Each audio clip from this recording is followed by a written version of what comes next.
नई पंचायतों का गठन किया, अब वो प्रोसेस जो है वो पूरा हो चुका है। अब सेकंड स्टेज में जो है वो डीलिमिटेशंस हो रही है, वार्डबंदी जो है वो उसका काम चला हुआ है। और जैसे ही ये काम समाप्त होगा तो निर्धारित समय पर जो है वो नई वोटर लिस्ट जो है उसकी तैयारी की जाएगी।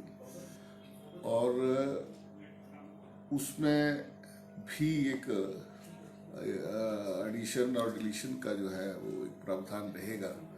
उसके बाद जब भी चुनाव आयोग जो है वो निर्धारित समय के ऊपर जो है वो चुनाव की घोषणा करेगा। सर नई सरकार पूरी तरह से नई कितनी पंचायतें जो है सरकार ने घोषित अभी तक तो एग्जैक्ट फिगर्स देना मुश्किल है, क्योंकि थोड़ा सा प्रोसेस जो है वो नगर पंचायत और नगर परिषदों के कारण जो है वो थोड़ा चला हुआ है।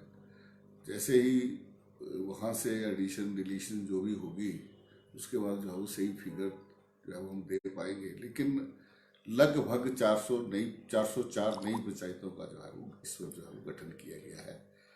और बाकी जो है वो डिलिमिटेशन जो है वो चली है। तो सर क्या जिस तरह उम्मीद करें सर सही वक्त पे चुनाव हो जाएंगे, जो निर्धारित समय है उसके बीच में चुनाव हो सही पाएंगे? वक्त पर हम उम्मीद करते हैं कि सही वक्त पर जो है वो चुनाव हो। पंचायती राज विभाग पूरी तरह तैयार है पूरी चुनाव तरह से तैयार है। चाहे अभी जो कोविड की भी एक बहुत बड़ी विकराल स्थिति जो है वो प्रदेश के अंदर है, लेकिन फिर भी सरकार जो है वो हर संभव जो संवैधानिक बाध्यता है हम उस बाध्यता को जो है पूरा करेंगे। सर आपको नहीं लगता कि एक पंचायत के गठन में जो है बहुत ज़्यादा खर्चा होता है करोड़ों रुपए का, और 404 पंचायतें जो है हिमाचल में आपने अब नई बना दी है, तो किस तरह से इसको करेंगे सर? आर्थिक स्थिति भी जबकि ठीक नहीं है।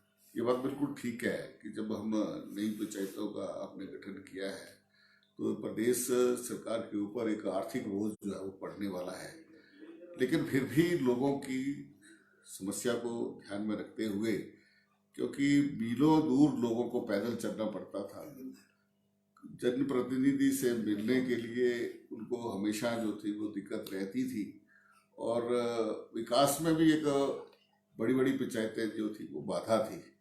तो इसको हमने छोटा यूनिट बना करके जो है वो लोकतंत्र में लोगों की आवाज़ को जो है वो हमने प्राथमिकता दी है। और बिना किसी हमने भेदभाव से जो है वो नई पंचायतों का जो है वो गठन किया है। और मैं समझता हूँ कि इससे हिमाचल प्रदेश के अंदर जहाँ विकास की गति भी दुगनी होगी वहीं लोगों को न्याय मिलेगा। सर कोविड सर की मनरेगा में हिमाचल प्रदेश ऐसे कुछ काम कर रहा हो जो देश में अग्रणी है। मनरेगा के अंदर क्या क्या किस तरह से काम चल रहे हैं, कैसे लोगों को सेल्फ एम्प्लॉयमेंट की तरफ जोड़ा जा रहा है, और कितना उसका खासकर कोविड काल में बात करें जब लोगों के काम टूट गए थे, कारोबार नहीं था, तो मनरेगा के काम किस तरह से एक सहारा मदद बने?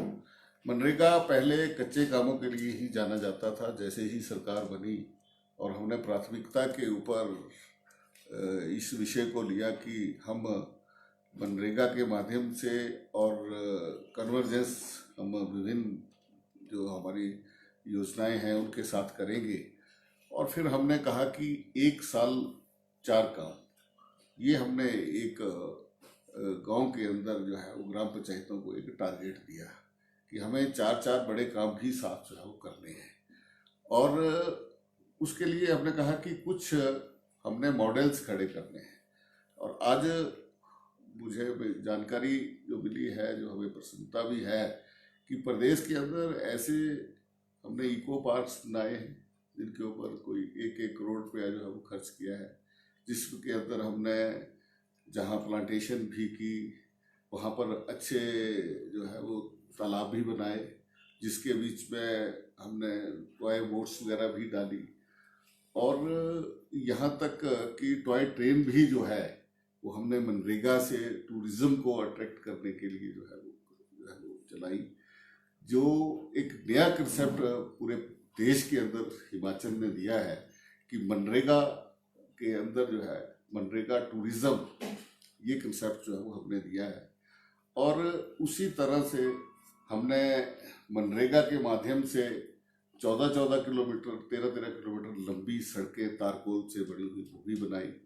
बहुमंजिली इमारतें भी, भवन भी हमने बनाए, जिसमें विश्राम गृह का भी जो है, जहाँ पंचायत घर के साथ साथ जो है वो बड़े बड़े भारत निर्माण सेवा केंद्र भी जो है वो बनाए, और साथ में विश्राम गृह भी जो है वो मनरेगा के माध्यम से जो है वो बनाए, और गांव के अंदर एम्बुलेंस रोड बनाना, तालाब बनाना, ये बड़े काम जो है वो हमने मनरेगा के माध्यम से कुछ मॉडल्स खड़े किए हैं जो प्रदेश के अंदर हम उनको रेप्लिकेट कर रहे हैं।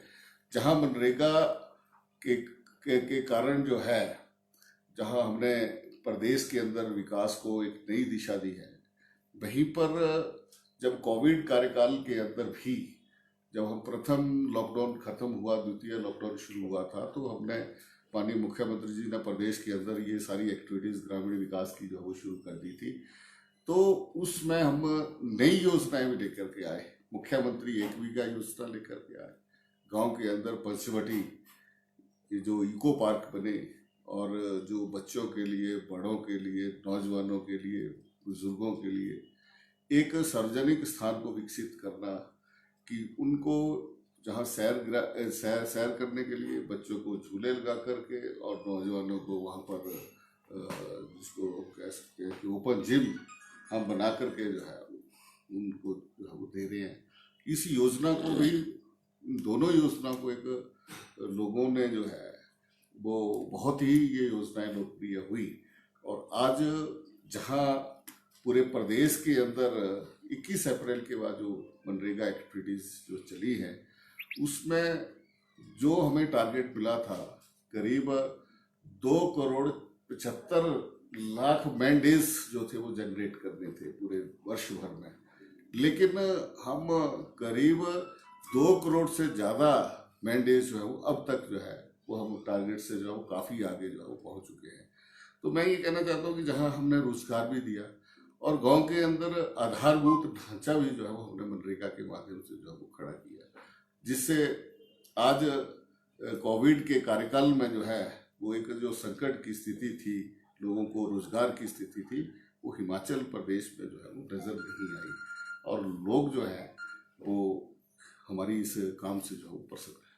सर, ग्रामीण विकास के साथ अब आपके उस कृषि महकमे की भी जिम्मेदारी है, तो कृषि विभाग की क्या नई योजनाएं अब आप जो शुरू करने जा रहे हैं जी, क्या टारगेट? हमारी प्राथमिकता है कि ये जो जहर की खेती जो वर्षों से हमने जिस पैटर्न को अपनाया है, जितनी आज केमिकल खेती की जा रही है, उसके ऊपर पेस्टिसाइड्स उसका प्रयोग किया जा रहा है, हम उसको प्राकृतिक खेती में जो है वो बदलें, और इस बार हमने 1 लाख परिवारों को जो है वो इस खेती की ओर जो ले जाना है। और फिर इससे आगे हमने कहा है कि जो प्राकृतिक खेती से जो उपज तैयार होगी, जो प्रोड्यूस यहाँ से हमको मिलेगी, उससे किसानों की आय को जो है वो दुगना करना है। आज तक तो जो हम प्राकृतिक खेती से जो प्रोड्यूस तैयार कर रहे हैं, उसका भी रेट वही है जो पंजाब और हरियाणा से जो है वो तैयार, आलू गोभी जो है वो तैयार हो रही है। लेकिन हमने कहा कि हम इसको सर्टिफाई करेंगे, और इसके लिए अलग से जो है वो मार्केट चेन जो है वो उपलब्ध कराएंगे, मंडी जो है उसको हम अलग से उपलब्ध कराएंगे। जो हमारे बड़े बड़े जो हमारे शहर हैं, चंडीगढ़ है, दिल्ली है, जो साथ में दूसरे बड़े टाउन हैं, शिमला है, हम इसमें जो है वो अलग से प्राकृतिक खेती से पैदा किया गया हमारा जो सेब है, जितना भी हमारा अपना फल हैं, और जितनी भी हमारी सब्जियां हैं, और जो देसी गाय से जो है वो लिया गया दूध जो है, उसको जो है वो हम ब्रांड करेंगे, ताकि किसानों की आय को जो है वो दुगना किया जा सके। ये जो है वो हमारी प्राथमिकता है। और केंद्र में मोदी जी ने भारत अपना आत्मनिर्भर भारत में जो एक बड़े पैकेज की बात की है, और उसमें कहा है कि हम फार्मर प्रोड्यूसर्स ऑर्गेनाइजेशंस बनाएंगे। हम 13 फार्मर प्रोड्यूसर्स ऑर्गेनाइजेशंस प्रदेश के अंदर बनाएंगे, और हर डिस्ट्रिक्ट का एक प्रोडक्ट जिसको हम ब्रांड करेंगे, और उसकी वैल्यू एडिशन के लिए जो है वो यहाँ पर उद्योग लगाएंगे। इसी सारी चीज़ के ऊपर जो है वो हमारा जो फोकस है, और उसके ऊपर हम काम कर रहे हैं। सर, अंत में क्या पंचायती राज जो चुनाव हैं दिसंबर तक संपन्न हो जाएंगे, या फिर जनवरी तक भी खींच सकते हैं? हमें 21 जनवरी से पहले जो है वो ग्राम पंचायतों का गठन करना है। 21 जनवरी से पहले जो है हम ग्राम पंचायत, ब्लॉक समिति और जिला परिषद का गठन करेंगे। कबायली क्षेत्रों में पहले करवाने पड़ेंगे चुनाव में बर्फ पड़ जाती है उस दौरान, तो कि उसके लिए तैयारी है पूरी? उसमें जो भी इलेक्शन चुनाव आयोग का जो भी आदेश होगा उसके अनुसार चुनाव होगा। ठीक है, थैंक